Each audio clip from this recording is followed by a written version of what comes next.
Hey everyone, Jake here from CVP, and today I'm incredibly excited to share something really awesome with you. These are Cooke's new SP3 series of Cinema Prime lenses. This brand new set of 5 compact lenses are based on one of the most influential sets of lenses in film history, the Cooke Speed Panchros. However, they feature a completely new design, optimised optically and mechanically for modern camera systems. So let's take a look at how they perform.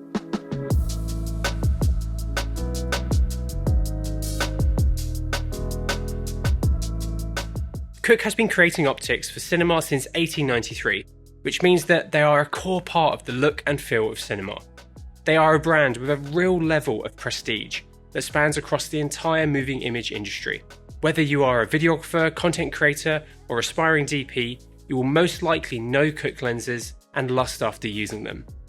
Well, the SP3s are Cooke trying to make a more accessible entry point for people wanting to shoot with Cooke lenses who may not have had the budget for them before. The first thing we wanted to do when we got a set was get them onto a camera and get them out onto a shoot. And we managed to take a pre-production set of lenses that had good optics, but not finished housing down to film the Loxwood Joust, an immersive medieval festival, which was pretty fantastic. We had a bunch of new kit with us at the festival, so you may have seen some rushes from it in some of our previous videos. 4 of us went down to shoot, and we all took turns shooting with different camera setups. However, one rig that we all just wanted to use all the time was the SP3s paired with our red V-Raptor 8K VV. We all remarked on how gorgeous the image was of this pairing, and I do feel like you could have genuinely pointed that combo anywhere at that festival and captured a great looking image.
We shot over 400 rushes with this combination, and I think we captured some fantastic looking imagery. They really do have that signature Cooke look that you would expect from a much larger and more expensive Cooke lens. When paired with the V-Raptor in this compact configuration we had, they were an absolute pleasure to use. They felt nicely balanced, and focusing was really easy thanks to how Cooke have designed the focus system on these. These lenses aren't the fastest at t2.4 across the set, but I think it is plenty fast given how sensitive a lot of the cameras are now that these will be going onto. Of course, I would have loved for them to have been as fast as possible, but I think Cooke has landed on a nice balance to keep size, weight and cost lower than they could have been. Let us know what you think of the image down below. Cooke has made a good range of fantastic lenses throughout the years, but arguably their most influential series is the Speed Panchros, which have had iterations for almost 90 years now. The SP3s have been heavily inspired by the Speed Panchros, and we wanted to see how close the SP3s are to them. So for this, we used a couple of focal lengths of Cooke's Panchro Classics, and we had a set of TLS rehoused Panchros in to shoot some side-by-side tests with. We shot one scene back-to-back with each of the 50mm lenses, and then one using the 75mm. Starting with the 50mm, we can see just how close the images are between them. The Panchro Classic 50mm wasn't the best copy that we could have used, and it wasn't the full frame version, but the Super 35 one is almost identical to the full frame one, so it's fine to use. Although it does have some vignette on our V-Raptor in 8K 17:9. Anyway, we can see that the bokeh looks incredibly similar across all 3 lenses. The SP3 has the most modern look with the most overall contrast, and maybe a touch less fall off towards the corners of the frame compared to the others. Looking at the flare, we can see that they all shift purple and look pretty similar. The TLS Panchro looks the most different, but they are surprisingly similar. We also captured a frame with the 75mm, and these also look incredibly similar. But if we do zoom in, we can see just a little bit of difference in how the lenses handle focus roll-off. The SP3s look a touch harsher with not quite a smooth roll-off compared to the other two lenses. Again, the SP3 is probably the most contrasty and has the harshest roll-off, but it still looks really good. They all render skin well, and colours look very close between them, which is excellent.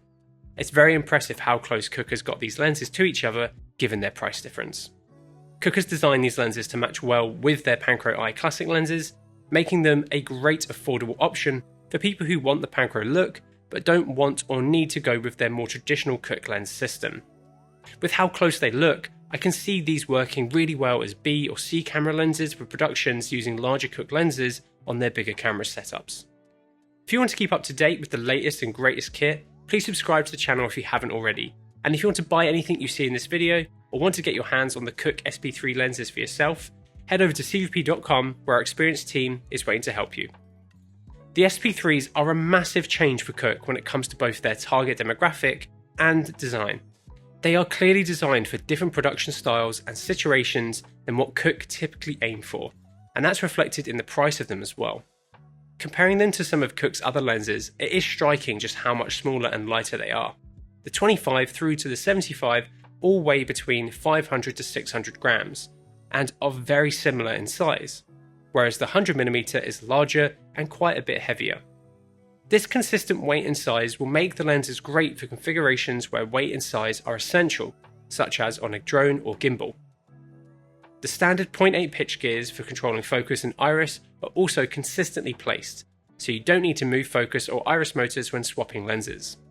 The lenses are fully manual, so you have nice smooth rotations for both focus and iris. The gear for focusing is much larger than you would generally find on a Cine Prime, which I really like. It's much less limiting when it comes to positioning your gear and feels great to use manually with no focusing kit. The focus scale is on the top of the lens and features markings for both feet and meters, and it's also non-linear, which provides you with finer control towards the minimum focus distance. The markings being on the top of the lens is another clear indication that Cooke are going after solo shooters with these lenses. The 9-blade iris is also non-linear, with more granular adjustment towards wide open. Looking across the set, they all have good close focus, and they're actually a bit better than some of the other compact full-frame cinema primes on the market, and they're even better than Cooke's Panchro Classic lenses. They all feature the same front diameter of 64mm and 58mm filter thread, apart from the 100mm, which has a front diameter of 82mm and a filter thread of 77mm. When we shot with the SP3s out on location, we used a front-mounted ND with step-up rings for the different lenses, and it was pretty painless. I think we'll probably see someone make screw-on step-ups to bring them to a consistent front diameter to make them better for matte box setups. You can buy these lenses as single focal lengths or as a 5-lens set. The single focal lengths come in a really lovely looking protective case, which is a very nice touch. And if you buy the lenses as the 5-lens set, they come in a nice looking custom hard case. The SP3s have been designed around short flange mounts, with them coming as E-mount as standard with RF mounts in the box as well. However, as of the release of this video, the RF mounts aren't quite done yet, but anyone who buys a set now can redeem a set of RF mounts for free when they release them. Once released, they will come in the box with the lenses though. Cooke will also be offering optional mounts for both L and M, which means you can get these onto almost every short flange video camera on the market. The mount system is user interchangeable, and it's pretty easy to do. You'll need these two tools to get the lens apart. There are 2 stages to swap them.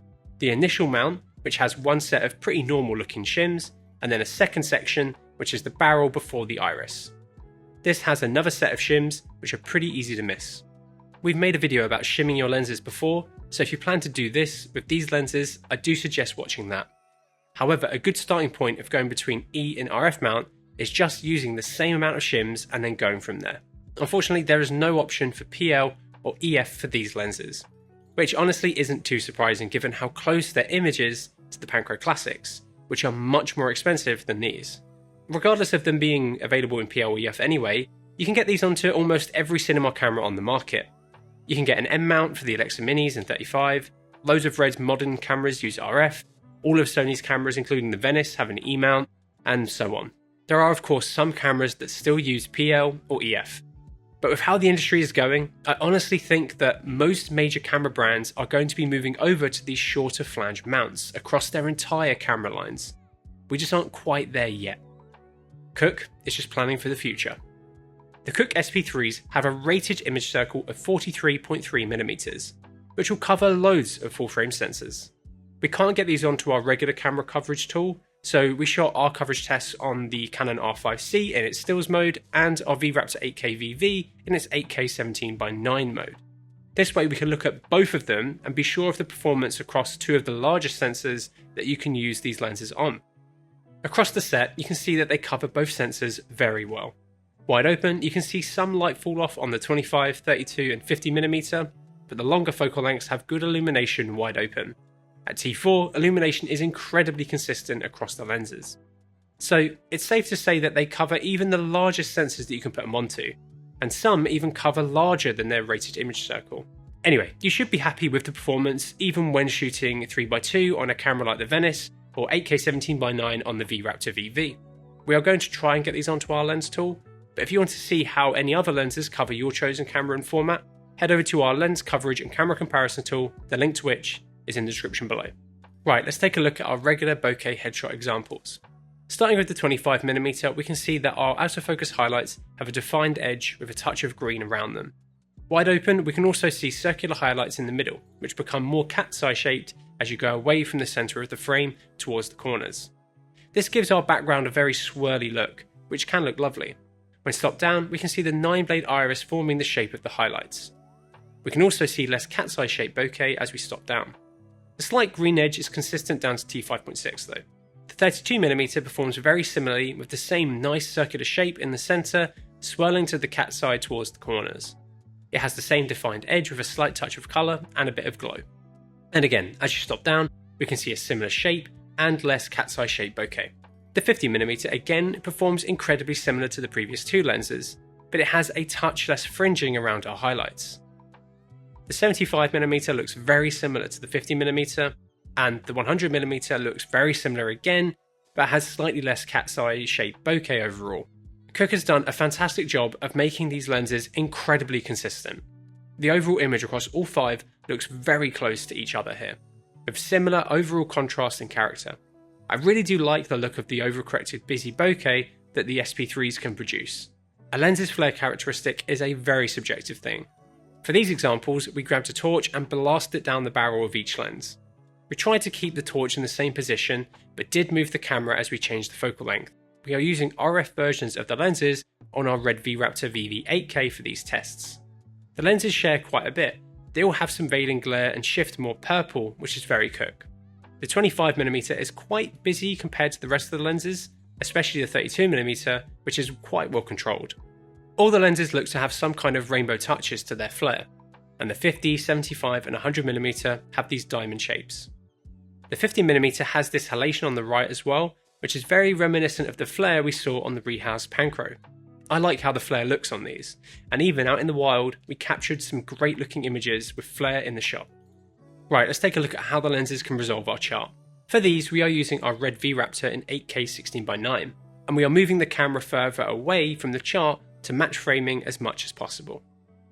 Starting with the 25mm, in the centre, performance is excellent, with a touch of purple CA, but very solid resolving power and contrast. As you stop down, resolving power improves in the centre, and CA is reduced.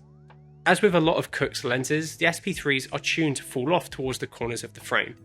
Wide open in the corner, we can see that the 25mm has much lower contrast than in the centre of the frame. You can also see a touch of CA, which is consistent as we stop down. However, the contrast in the corners does improve as you stop down a little bit, but it's still not as sharp or contrasty as the centre of the frame. The 32mm has a bit of purple fringing at its sharpest point wide open in the centre of the frame, and looks slightly lower contrast than the 25mm. This colour goes though as you hit T2.8, where it cleans up in the centre drastically. It then improves slightly as we stop down to T5.6. In the corners we can see again CA and much lower contrast and resolving power than the centre. This performance does improve as you stop down, but again, it's still not as good as the centre of the frame. The 50mm performs similarly to the 25mm when it comes to contrast, but it does have a touch of purple fringing. At T2.8 this goes, and as we stop down further, it really bites up as expected. In the corners, performance is similar to the previous lenses, though the colour fringing is more red and blue than the previous two lenses. The 75mm performs excellently. Wide open, it resolves really well and has minimal CA and good contrast. Resolving power improves as you stop down, and CA remains well controlled. It also performs about the same in the corners as the previous lenses, with less aberration compared to the aforementioned lenses. The 100mm has purple fringing wide open in the middle of the frame, but this is far better controlled at t2.8. As you stop down, it bites up a bit. The 100mm probably performs the best in the corners out of the bunch. It is still soft and low contrast wide open, but as you stop down, it performs very well, especially at t5.6. These lenses have clearly been designed to be sharp in the middle of the frame and then slowly fall off from there to the corners of the frame, where it's much softer. This is part of the Cooke look, and in real world imagery you can really see this drop off. They aren't clean clinical lenses, but you shouldn't expect that from lenses based on vintage Speed Panchros. Looking at focus breathing across the lenses, we can see that each focal length does have some. It definitely gets worse towards the longer focal lengths though, with the 100mm probably having the most breathing by far. When it comes to distortion, the 25mm has some slight pincushion, the 32mm looks to have a little touch of barrel, the 50mm has a touch of pincushion, the 75mm is decently corrected, and the 100mm has a little bit of pincushion. Overall, performance of these is pretty good. I was expecting maybe a bit more barrel distortion than this from these lenses, but it's pretty light distortion and shouldn't affect your imagery too much. The lenses have a very slight colour shift between them. For these tests, we normalised all of our clips in Resolve and noted down the different readings. The most significant difference is roughly 160 Kelvin and minus 1.13 tint, which is really good. The 32 and 100mm, we got the same reading, which is pretty impressive. But overall, this is a very low change, which is excellent for keeping your image consistent when using different lenses on different shots. This colour consistency is one of the great benefits about modern remakes of vintage lenses. As with older Panchros, you may run into more significant changes in colour across a single set. Cooke told us about the SP3s a long time ago, and it's something that I've been personally excited about for what feels like an age, and I am delighted that they have lived up to what I thought that they could be. Cooke has done a fantastic job pairing that vintage Speed Panchro optical design with an incredibly light, compact, and solid housing designed for the modern camera landscape. The images that they can capture are gorgeous, and we loved using them every second we could. The mount system will allow them to be used by a massive range of cameras. I can see them being interesting options to use with Sony FX cameras, Red's Komodos and Raptors, and hopefully some other mirrorless mount cinema cameras coming on the horizon. I think that they will be very popular with owner ops on these smaller cinema cameras. They'll be great for use on gimbals, drones and crash cams thanks to their lightweight and compact design, and will be paired with larger Cooke lenses as B, C or D camera lenses without needing to worry about matching the image between the cameras too much. The SP3s are priced at £3,900 per lens, or $18,480 for the complete 5-lens kit, which works out at about $3,696 per lens. This may seem expensive, but when you look at how much Cooke's most affordable new lenses are, the Panchro Classics, they are roughly £11,800 per lens. The SP3's image gets very close to them, but the Panchros still have their place in the market. They are designed to be A-camera lenses on crude sets, have more available focal lengths, are available in PL mount with data pass-through, have longer focus rotations, have a more robust and easily serviceable design, and are hand-built here in the UK. Compared to other full-frame compact primes, the SP3 will seem expensive, and whether they are worth the cost will depend on what you need. I do think that there will be people wanting to invest into these though, so they can get that Cooke look at a much lower price than ever before. Lenses are always an incredibly personal choice, so if you're considering buying these or any other lenses, I suggest contacting us to book a demo today where you can come into our offices and get your hands on the lenses yourself. Details about that are down below. Anyway, let us know what you think of the Cooke SP3 lenses, and if you have any other questions down in the comments below. And if you like the video, please give it a like and maybe consider subscribing so you don't miss out on our awesome upcoming content. And thank you so much for watching.